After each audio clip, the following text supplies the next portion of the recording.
Eden Zero is back, and we actually start out with Xiaoming giving a recap of everything that just happened. Now, I have two thoughts about this. This recap seems out of place because it just recapped the last two chapters. There was no need to do that. People still remember the last two chapters. So either this was just put here to fill out an extra 3 pages because that's what the chapter needed, or something bad's going to happen. And the reason why I say something bad is going to happen is because the only time Xiaoming ever shows up is either when she's going to be introduced physically into the story herself, where the characters are going to interact with her, or something bad's going to happen. Because that's literally what her job is. She's the narrator. She's basically there to tell us, hey, something big is about to happen. Get ready for it. She was there for the time skip. She was there for people dying. She was there for a lot of things. And this seems to be the thing that, and if it's happening again, that means something is about to happen involving Muller. Something big. And not just what happens at the end of the chapter, of course.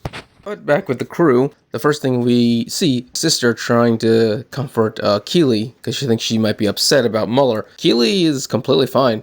Obviously, Sister helped her out in the old world, and that treatment for her trauma apparently is holding over to now. That's a good thing. Jin, on the other hand, he ain't happy. He still wants to fucking kill Muller.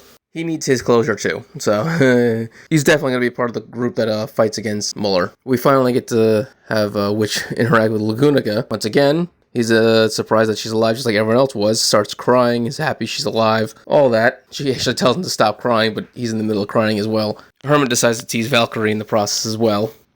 Making fun of the fact that no one knows her, and you're like, maybe you'll be happy that she's alive, too. As soon as I saw her, I was like, why is Arena here? In fact, Rebecca asked the exact same thing. Why is Arena here? Apparently, she refused to be separated from Mimi, and so Shiki was like, okay, fine, we'll just bring her along. Shiki, you're an idiot. Like that, no, they're going to a battlefield, fight a man who can destroy planets. Why in God's name would you bring a child? I don't care if it doesn't want to be separated from Mimi. That's stupid. I'm glad Witch pointed out, at least there's some voice of reason when it comes to this crew, but Shigi's still the captain, so he can do whatever he wants, but still, they're stupid. Shira then just opens up a comms link just to complain that they're following him, which technically they're not, they're there to help Zenolith, and they basically try to explain that to Shira, but Shira doesn't care. He seriously just wants to be left alone for some reason. I guess he wants to handle everything himself. But that's when, apparently, his entire fleet comes out of their capital as it starts to attack him. Yeah, so Muller was able to take over the AI of all of his ships. Like, the entire military fleet of the AO Cosmos is now under the control of Muller.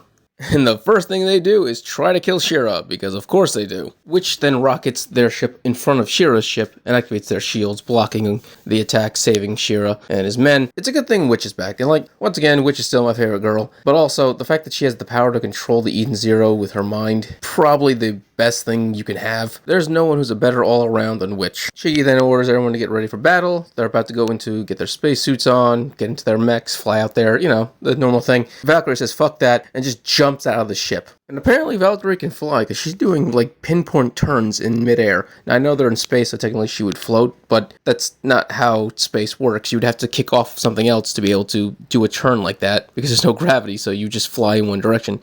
The fact that she's able to move the way she does means she's actually flying. So yeah, Valkyrie can fly. It makes sense, she is a Valkyrie. And then she just starts tearing up this entire fleet, which means she could wipe out an entire AO Cosmos military on her own. Yeah, not surprised. Of course, they immediately then turn their cannons to her and start firing off, and now that they're focused on her, she's starting to get overwhelmed, and she realizes, okay, overdrive. Goes into her overdrive, fucking has like 50 cannons where she just obliterates the entire AO Cosmos military. Yeah, she was definitely designed for warfare. It's clear in every sense of the word. Because beforehand, Witch was really the strongest one, because like I said before, she was an all-arounder. Defense, offense, support. When it comes to just straight-up attack power, Valkyrie's it. Like, damn. Just obliterated everything.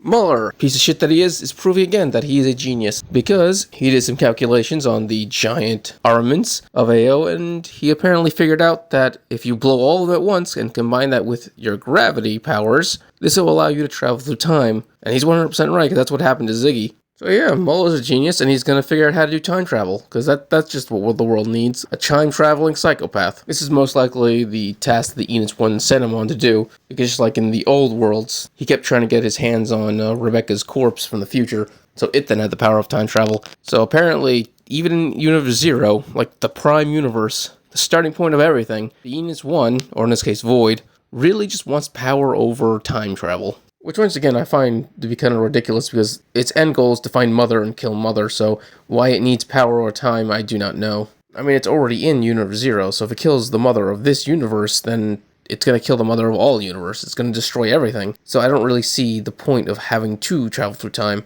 There must be something that I'm just not thinking of. Either way, trusting Muller to do it is kind of a mistake in my opinion, because that guy will backstab you in a heart. But yeah, if you enjoyed this video, please subscribe, give a thumbs up so you enjoy more Eden Zero and other anime things. Thank you and have a great day.